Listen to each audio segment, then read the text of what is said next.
freeze? I think Rob froze. Waiting for him to do the intro. We're live. Rob frozen. This is a great face-to-face. I'm David Cole. That is Rob Howden right there, frozen. This is a unique start to this. I'm not sure exactly what's going on right now. So we might have to drop him and see if he can come back. This is a great start, though. Welcome to Face2Face. I'm David Cole. Next to me is Rob Howden. Hopefully he'll come in. He is shocked. He is a shocked Rob, Jason. That is perfect. If you can screen capture that, that is amazing. Looking at Rob, that's kind of how he felt with his whole, Hall of Fame induction into the Supercarts USA Hall of Fame. So that's kind of the same look we got there with his frozen self there. Not quite sure what's happening, so we'll try and get Rob on here and get going. But yeah, it's good. So it's just me. It was going to be me. Then Rob came in, said, yep, I can make it. We're in. But today's show is going to be about ROK Cup USA, as we're going to have Mike Burrell, the new director of operations. Rob just messaged me his internet dropped. That's pretty much a given. So he'll try and come in. Andy Saisman wants to fill in. He just messaged me. That might be a good show. We get the Mike Burrell side of things and the Andy Saisman side of things. So while we wait for Rob to get his internet working, I might as well just bring in Mike right now. So while I'm trying to produce and do this, here we go. And there's Mike. Mike, thank you for joining us here on Face2Face. Hey, thanks, David. This is kind of unique. Rob's not here. He was here and he was gone. We've never had that freeze right when we're about to begin the show. So that kind of caught me off guard a little bit. That's all right. We can handle it. So the big news going into the Super Nationals was the naming of you becoming the director of operations for ROK Cup USA. Garrett Potter stepping away and moving away from that position, and you're coming in to fill that role. Kind of walk us through a little bit of how that kind of unfolded for you and ROK Cup USA. I think Garrett had told them earlier in the year that he was looking to stay home more with the family and everything. And when Luis and I go way back to like 2006, and when he was an MG and I was at National Card News, and we went down to the Granja and Brazil and hit it off real well. And we've always kept in touch, and he just asked if I was interested. And, first I was like, well, I don't know. And, we talked 2 or 3 more times and made it all work out. So it'll be fun. Yeah, let's get a little bit into your history, because there's probably some people who don't, aside from those mostly on the East Coast, that know who you are or who ever read a National Karting News magazine, because that magazine's been gone now for almost a decade? 2011, I think. Yeah, so year. It's been a while. You're a lifelong karter. You've been in the sport pretty much a long time. Where did you get your start in the sport? It's kind of funny. I was in high school, and I was invited over to Scott Goodyear's hospitality thing, and I asked him, like, how do you start in just being a race driver stuff? He's like, well, you get a go-kart. And so they used to have this paper here in Indy called the Trader, and you'd find used stuff in it, used cars, go-karts, whatever, motorcycles. So the next day I bought one of those. I took it back over to Scott's hospitality and said, okay, well, help me pick one out here. And he said, well, this one, it's probably only his second year at Indy, so he's real approachable and everything. It's like, he always has been, but he's like, well, this one looks pretty good. So I went out and bought it. Where did you start racing at? Because was it Whiteland? Yeah, Whiteland, which is doing a huge expansion right now. It's going to be an awesome facility. It's always been very cool, very historic. I think Alonso Jr., his first place he raced on pavement. It might have been Michael Andretti's first place he raced, period. There's tons of history at that track. Mm-hmm. And so started off down there, racing every Saturday night. You could go, your entry fee was $5. It was incredible back then. Yes. And that's kind of similar to what, club racing is trying to stay with is that more affordable type atmosphere and being able to do that. What led you into the journalism side of the sport and hooking up with National Kart News? I was just, I'd been working in IndyCar, and that was during the split, and jobs were sometimes hard to find. And Kurt Paluzzi, the editor of National Kart News, had an ad in there for, writers wanted. I was like, well, this would be cool. I've always liked writing. So I submitted a story on the Folks brothers, Randy and Rick. Yeah. Went down to Daytona with Randy and did a story on them, and Kurt liked it and offered me the job. So, yeah. That's crazy, because it's ironic that Rob, who worked for National Kart News, you essentially had you guys had the same position. You kind of gone in two different paths. He's continued in the journalism side. You've also done the industry side of the sport as well too. You've been a dealer, you've been a kart shop owner as well. Tell us a little bit about that. Had a kart shop for a few years, and was with OTK, so Tony Kart. So brought a lot of that up here to the Midwest. At that time, there wasn't much going on with green carts up here. Been involved with some others in the industry and everything, and then I worked with Joe Janowski at NK, writing a lot of rules for a lot of rules for his dirt stuff. Just kind of making it legal format and all the non-fun stuff with that, and working on the insurance side some. So really learned a lot about the race stuff from Joe, and the race promoting, and then with the insurance side, thinking 3 steps ahead to thinking backwards from I'm going to be in court for this to how to set it up safer or better for the karter. So and outside of karting, worked IndyCar forever, still spot for Colton Herta. Right. So at the 500. So that's always a lot of fun going up. So we have racer, we have journalist, we have a industry member working with rule books, but you're also worked as a promoter as well too. So you have a lot of insight into temporary events, even working at built racetracks as well too. So tell us a little bit about the background with that. Yeah, we 2010, Tony George Jr. and I are pretty good friends, and he said, "Hey, let's talk about doing a go-kart race in Indy." Like, well, heck yeah! I mean, everybody wants to do that, right? And we got together, talked about it. Had some other people involved in conversations, and then 2011, when Dan Weldon got killed, it put the brakes on that a lot. And Dan was, such a powerful force in karting, and at that time, and IndyCar, and I knew him from both. Right. He'd come out of the garage in Newcastle and hang out, and I was on his crew his rookie year at Indy. So, and then, he had a lot of close mutual friends, the Wheelers and the Marini and all that group. So that really put the brakes on it for a while. And then about 2016, Tony calls back and says, "Hey, we ought to look at doing this again." And cool. And made it happen with USAC as kind of the sanctioning for it. Kind of being just neutral. We don't have an agenda. We just want to put on a cool race here. Right. And at the same time, the mayor in Elkhart was like, "Hey, I'd like to bring back the Elkhart Grand Prix." So put together a business plan that didn't cost the city much money. And, said, "Here, we can raise some sponsorship. You guys are 80% of the world's RVs are made in your county. So, right.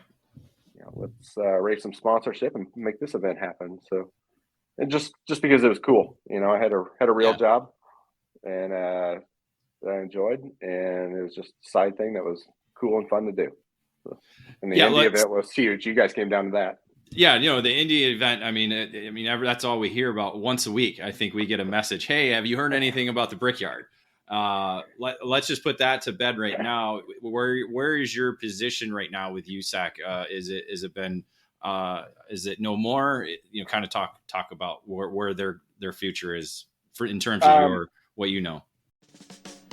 We pause our face-to-face broadcast for this quick commercial break. Stay tuned for more here on the EKN Radio Network.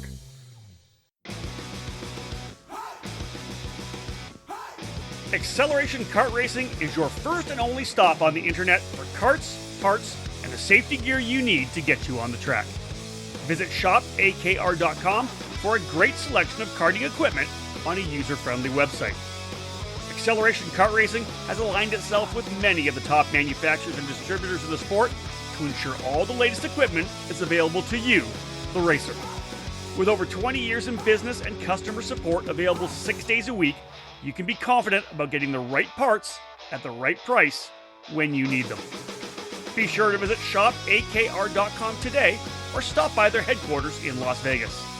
Make sure to follow Acceleration Kart Racing on Facebook, Twitter, and Instagram for the latest specials and new arrivals.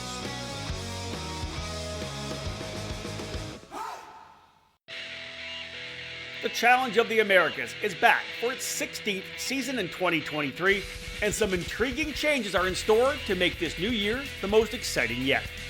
We've adjusted the schedule to make our program work better for our teams, which means more teams, more racers, and more competition.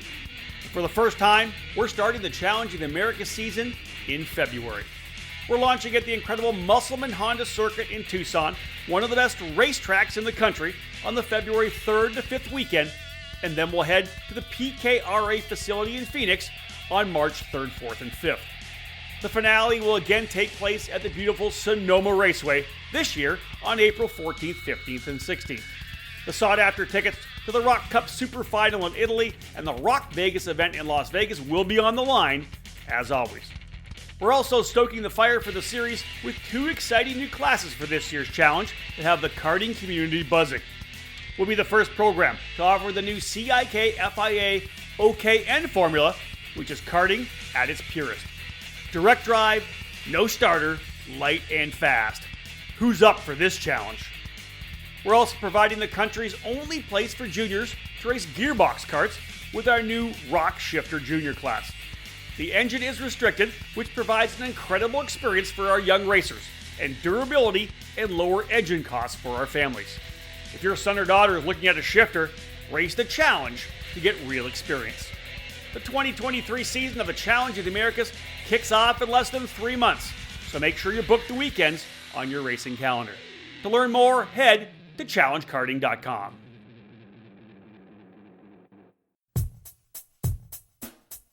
Top-level production with a focus on a single form of motorsport, karting. This is MG Tires. MG Tires USA, underneath the Vantage Karting Group banner, is the official distributor of the MG Tires brand for the United States. MG Tires are the official spec tire in the US Pro Kart Series, Route 66 Sprint Series, Sunshine State Karting Challenge, and countless clubs across the country. No matter your compound preference, MG Tires USA has you covered. Whether it's the medium SH Red or the soft SM Yellow that you find at many karting events in the US, or the super soft green SS and the intermediate white IZ optional compounds, MG Tires USA has your winning set of rubber in stock. Indoor and outdoor rental facilities can now trust MG Tires with their solution to long-lasting and the best performance with 3 different compounds available through the RL line. For more info about MG Tires USA and its extensive list of dealers near you, check out their website at mgtiresusa.com. MG Tires, for the drivers. Welcome back to Face2Face on the EKN Radio Network. What I know is Jason Burgess will head up Elkhart Grand Prix.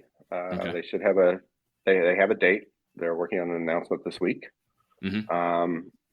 So Jason's going to run that. He's more than capable. He did most of the work anyway, probably last year. He's just so passionate about karting, and right. I've known him, good 15, 20 years also.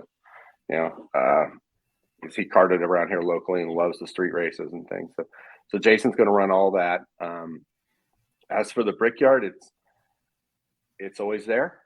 It's not going anywhere. It's just getting all the moving pieces in order with the new ownership, and COVID hurt. We did the race in 2020, which probably hurt us more than it helped us. Right.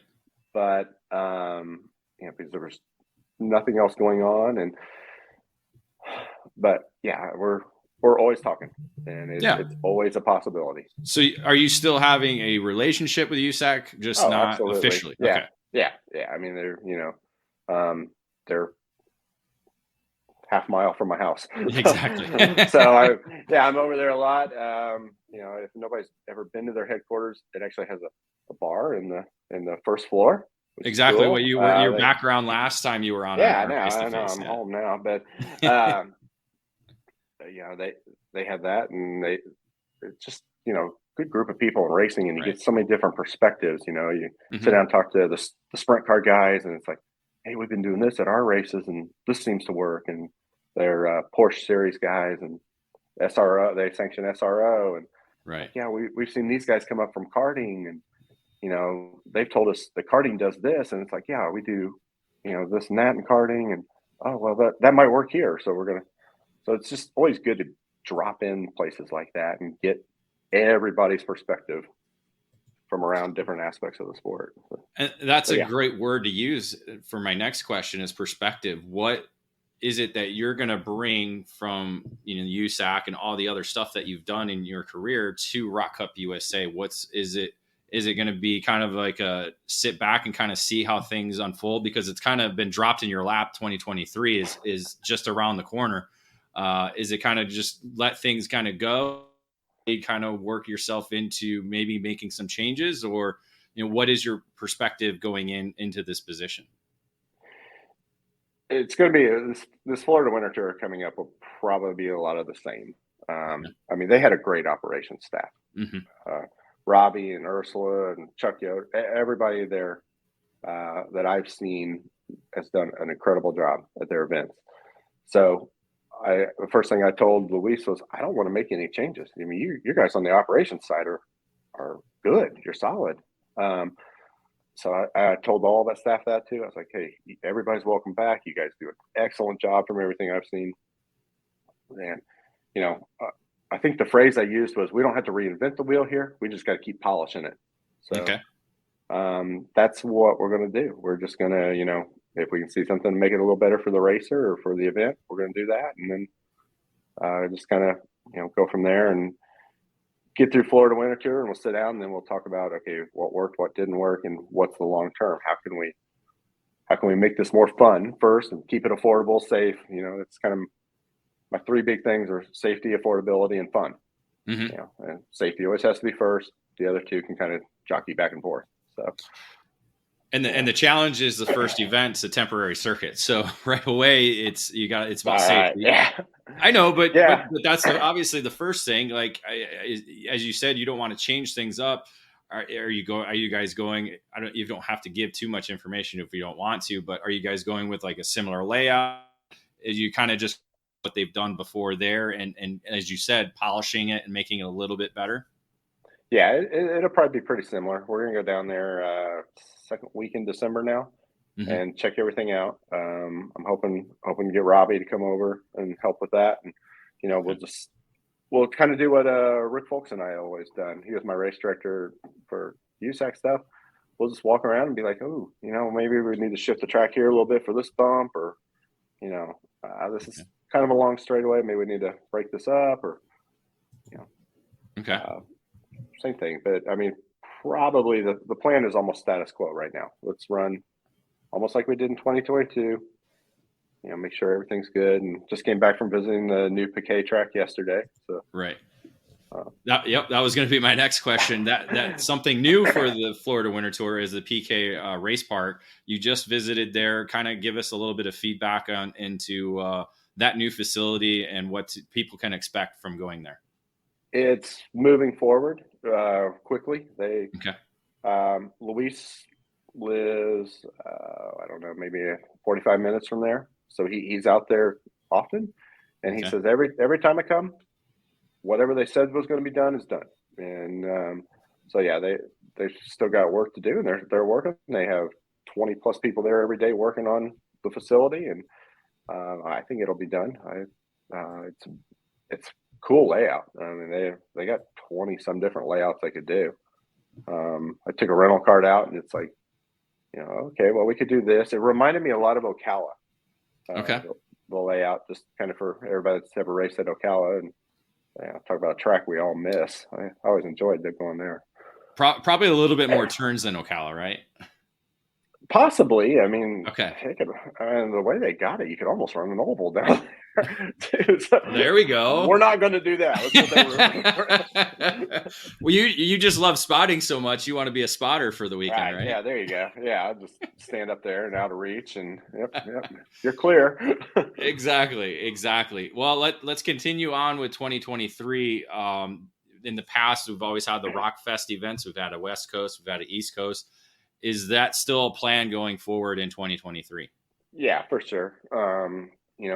I've talked to Marco out in New York, and talked to Andy and Steve Cameron out on the West Coast, and we're gonna sit down and move forward with those. And I think they're good ideas, and see how we can grow them, and how we as ROK can support them more to make those events grow.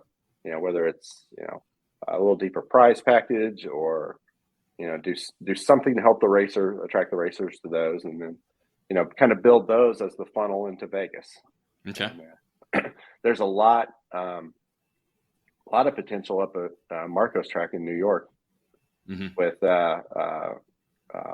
Mosport across the border, right, and other tracks up there, and just kind of bring that whole maybe like a border war series or something together. So it could be cool. There could be a lot of cool things happen with that, I hope. Well, one of the questions, because we're kind of talking national racing right now, is ROK looking at doing more national racing in 2023, or is it just going to be kind of what it's been? Or is your focus long-term possibly looking at building more club-based ROK Cup USA programs? Yes, both probably. 2023 will probably be very much like 2022. Just I got a lot to learn. A lot to learn from our people, our dealers, our everybody, and see what direction they want it to go. So 2023 will probably look a lot like 2022. Then we'll have a really good plan moving forward. Of course, club racing. I think the VLR is a great package for the club level stuff. The ROK shifter, some of the shifter guys I talked to tell me that's probably the best shifter package out there right now. So there's two good platforms we can push down at the club level. And as far as the national thing, it'd be really nice to see it form into a true national series, but we also have plenty of those. So if we just do cool events like Florida Winter Tour and the Rock Fest in Vegas, that's all right too. Okay. You said Rock Vegas. That was kind of going to be my next question. And I'm leading you good. You are. You're doing a great job at it. Obviously, with the Formula One event going on in Las Vegas in November, kind of throws a big ratchet at everybody in karting in terms of our two biggest races of the year. Can you kind of give us some insight into how the planning is going for 2023 in terms of Rock Vegas? We should just get Formula One and all their billions of dollars to subsidize both Supernats and Rock Vegas, and make it free for the racers, and we can just be the attraction to do when the F1 is down. Yeah, I mean, at what, 6 figures for a ticket? Well, why not, right? Yeah, I mean, they could just rent us to Rio, and we could bracket the Formula One race. Well, you don't even need $1 million to do that, do you? No, it's close. Anyway, we'll settle for two. We did hear they're talking about renovations at the Rio. That was a big talk while we were there. Yeah, they had signs everywhere about renovating the place and everything. So I mean, we've talked a little bit. I know Garrett had actually started that conversation, and I think it would be in best interest of all of us, ROK and SCUSA, to talk and work it out that we move around it so we don't affect the Carter, and we don't affect those two great events. Yeah. So whether we had to move a week or two earlier, or no problem. Yeah. So those definite details will probably be announced later in 2023. I assume that. Yeah, hopefully sooner than later. Okay. I've got some calls in out there, and we're talking already. So good. That's good to hear. Yeah. We pause our face-to-face broadcast for this quick commercial break. Stay tuned for more here on the EKN Radio Network. Are you ready to go from karts to cars? Since 1975, the Skip Barber Racing School has taken great drivers and made them champions. Today, we're proud to welcome the next generation of winners. Make the transition from karts to cars with the Skip Barber Formula Race Series. You'll compete at the most iconic tracks in America.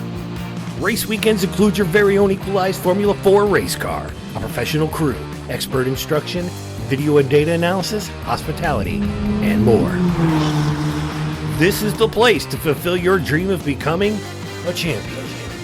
Sign up today by calling 866-932-1949 or visit us at skipbarber.com. It all started in 1994 when former successful kart driver Albino Parolin decided to move his passion for karting from the track to his small workshop. That's when Parolin was born. Fast forward 20 years, and Parolin's passion for the sport led to the company rejoining international competitions as a factory team in WSK and CIK FIA races, with the aim of enhancing the research and development process, immediately achieving notable results around Europe, North America, and Asia, becoming the CIK FIA Asia Pacific KZ champion in the same year.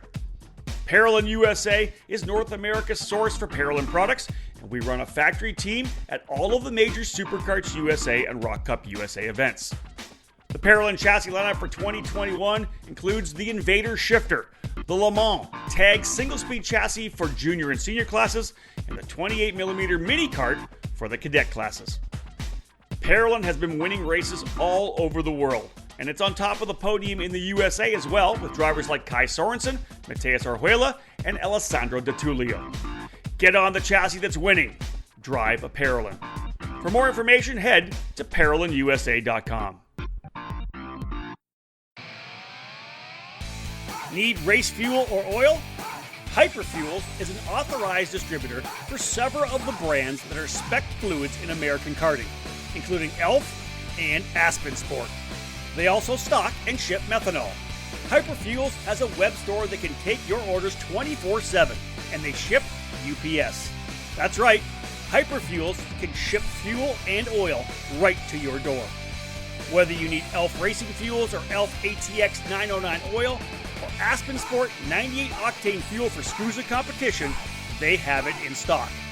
When you need it now, go to hyperfuels.com. Welcome back to Face2Face on the EKN Radio Network. So yeah, again, looking long term, we've worked with Andy Seisman a lot with the Challenge in America. So we've kind of seen him start with the ROK program and see it build up to record numbers for his program. Obviously, the 25th year of the Florida Winter Tour is going to be super huge. But is long term wise, I would continue to say it, me and Rob all the time, you have to start at the club level. What is there maybe like one or 2 points that you think, aside, you already said the engine packages in terms of VLR and the ROK shifter programs, is that just it, just getting the product into the clubs and getting it there and racing and then just seeing where the numbers grow from there? Is that kind of the outset or the mindset going forward? It's probably the starting point for sure. Mm-hmm. You got to have engines, you got to have customers before you can figure out where they're going to fall in the world.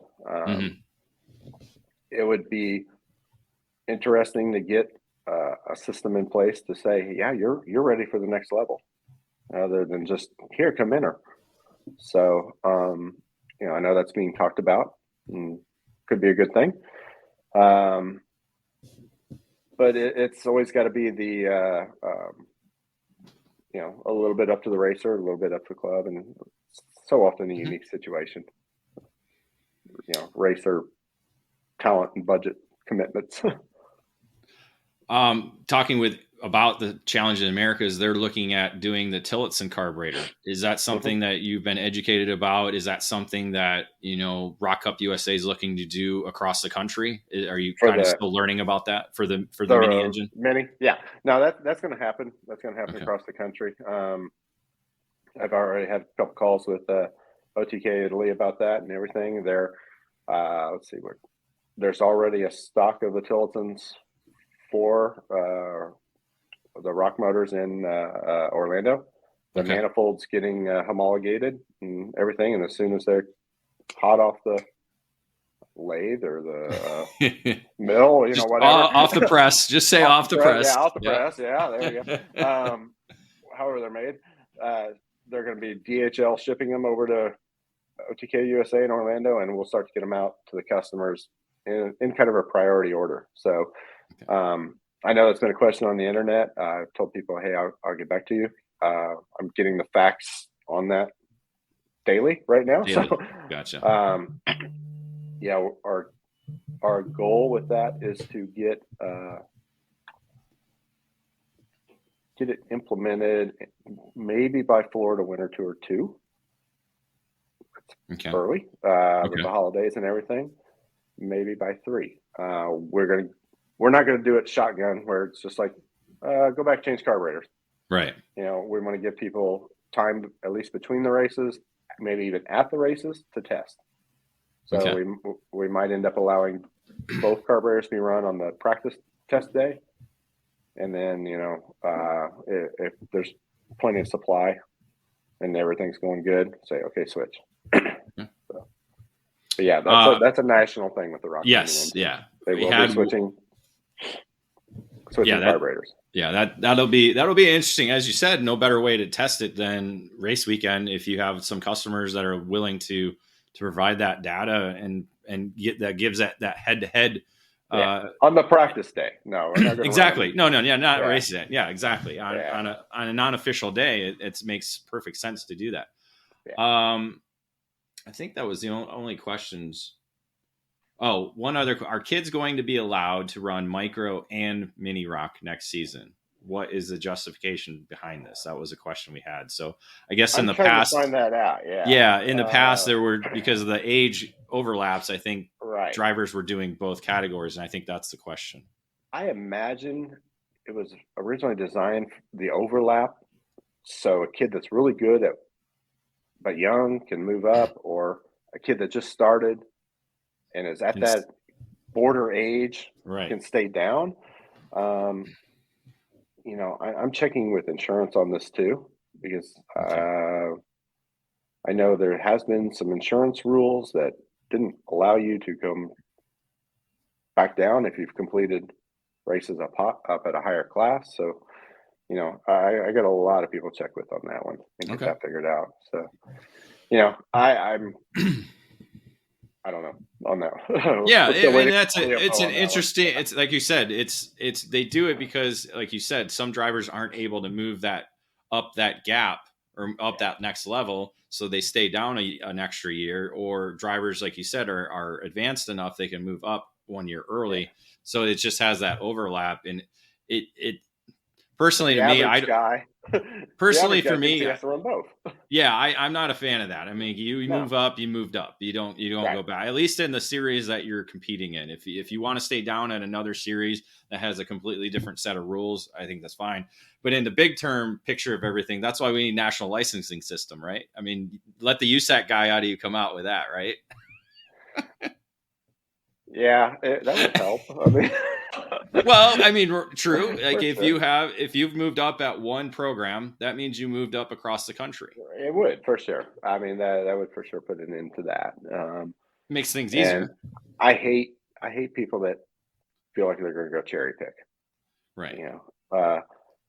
It's just like, that's not the idea of this. The idea is to make, run against the best people. Right. And if you're ready, you do it and you move up, and you might struggle for a year and it might be a blow to your ego, but next year you're going to be stronger. So, I don't like that idea of cherry picking. Well, so. But I also like the guy who's like maybe been 5th or 6th all year long. And if he's got another year to stay back and develop and be a race leader or a race winner, that's always the other option as well too. So, all right. So I think we pretty much covered all the different topics, ideas, but we have to address what you're wearing right now. Because obviously I'm a football guy. You're wearing Purdue. I'm a Michigan guy. I didn't get the memo that we were going to go football attire here this weekend. So give me some insight on the Purdue. You said Rob mentioned it before air, the spoiler makers. The spoiler makers. Yeah, they like to kill number 2 teams. So you might be in trouble there. But I asked you off air. I said, "Who should I watch for?" And you said, "We suck." So which is it? Horrible. You never know what Purdue team's going to show up. So. And Drew Brees, he just got struck by lightning. If you're watching on Twitter, so he's not going to be able to come back and play, right? He still got a COVID year, doesn't he? There you go. Maybe he does. Maybe he does. No, I have no idea. I mean, if Purdue's defense shows up, they're decent. I don't think they got much of a running game. They only got one really good receiver. So, So it'll be an interesting game tomorrow. I expect. I mean, the line's 14, so I would expect us to win by at least 15. No, I think it'd be less than that. Even though we blew out Ohio State at Ohio State. I don't know. I mean, I will give you this. You guys have home court or home field advantage. You're playing in Indianapolis, so it does help you there. It helps. It's only 60 miles away. So, but you know what? They only had that 2,000 student tickets or something like that. Okay.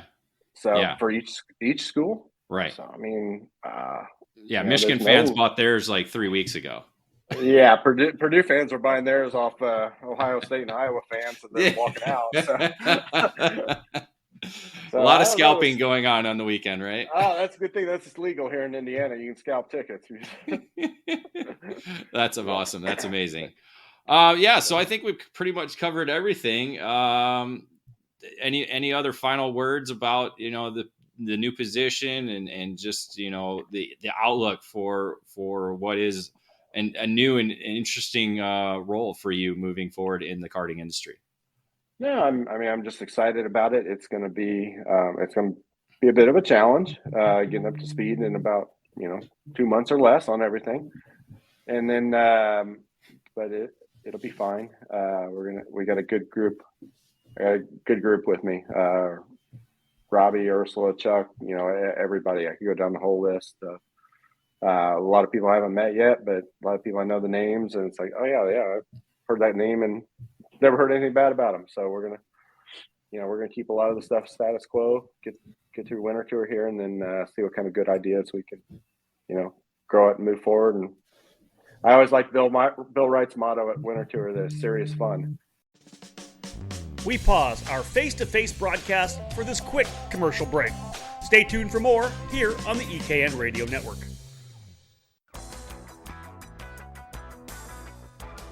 The new face of competitive karting in the Pacific Northwest region is RaceLab. The full-service karting operation is located at the state-of-the-art Kartplex facility in Oliver, British Columbia, Canada, providing everything you need to hit the track or put yourself in a successful driver development program. RaceLab is the official North American distributor for the TB Kart chassis brand, providing the full range of models from kid kart to shifter kart. Villeneuve Racing Karts is their flagship product, available only through RaceLab.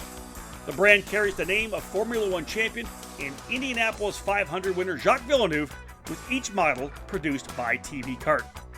Kartplex, the home of RaceLab, is situated on the grounds of the Area 27 Motorsports Park. From full arrive and drive TB Kart rentals to leagues and competition karting, the facility provides a new home to developing the future stars of motorsports, all beginning at Kartplex with RaceLab.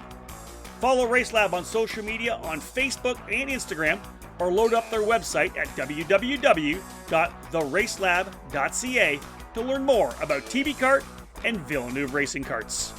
RaceLab. Race with us, win with us. For over 20 years, Greg Bell has been building race-winning power for kart racers. One need only look at his team, Leading Edge Motorsports. He's always built engines for his team, and the results have been wins at the biggest races in America, the SCUSA Super Nationals and the ROK Vegas events. The name on this program? Mega Power. This year alone, Bell and Danny Formel teamed up to sweep the ROK Shifter class on the Florida Winter Tour, all on a Mega Power engine. If you want to win shifter kart races, it's time to put Mega Power on your kart. Mega Power specializes in gearbox engines, such as the TMKZ, ROK Shifter, an IME shifter, but with almost 3 decades of engine building experience, Bell develops winning motors for X30 and Mini Swift and everything in between. The combination of Greg Bell's engine building skills and his chassis tuning knowledge is a potent mixture. Greg's helped catapult many drivers to wins over the years, including Mercedes F1 star George Russell, who won the Supernats 14 in 2011 with Leading Edge Motorsports. Increase your odds of winning at this year's ROK Vegas or Supernational events or throughout 2023 by calling Greg Bell today at 209-747-2613 to put mega power in your corner.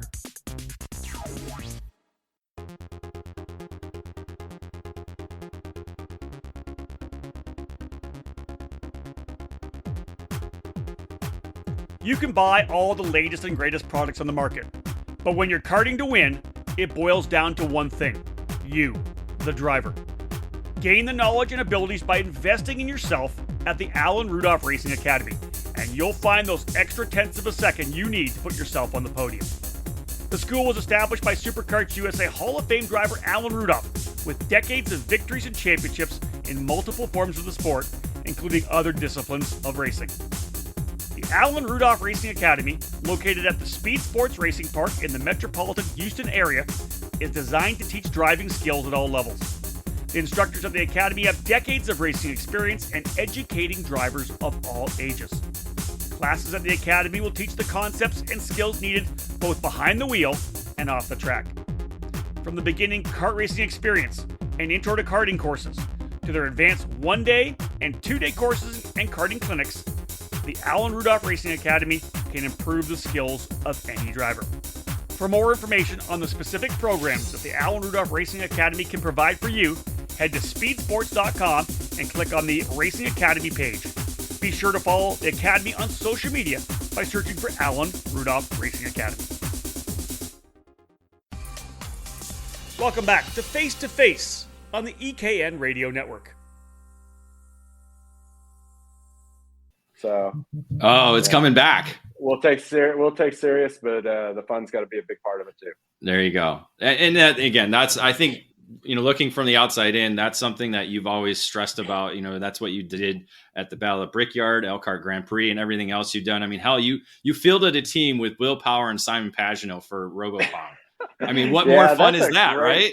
That was awesome. That was a great story how that came about. I actually thought it was a prank call because, Will's Australian accent's pretty easy to do. And, I if you're good at that kind of stuff, and I answer the phone, it's, "Hey, Mike, this is Will Power." I'm like, "Yeah, right. Who is this?" No.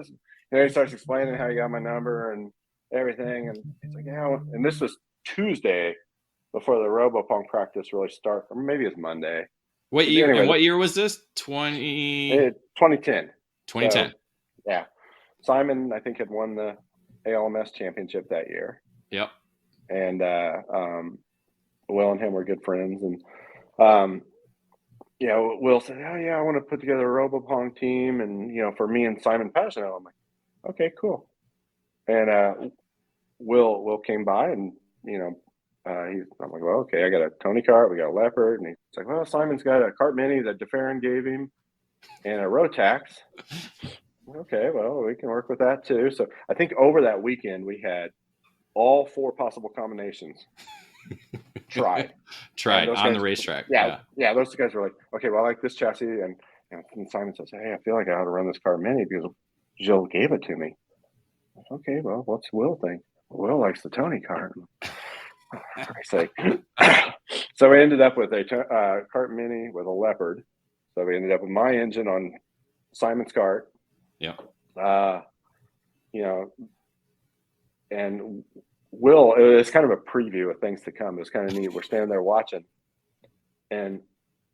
Simon run, and Will says, "That's the only guy that scares me if he ever gets a good IndyCar ride."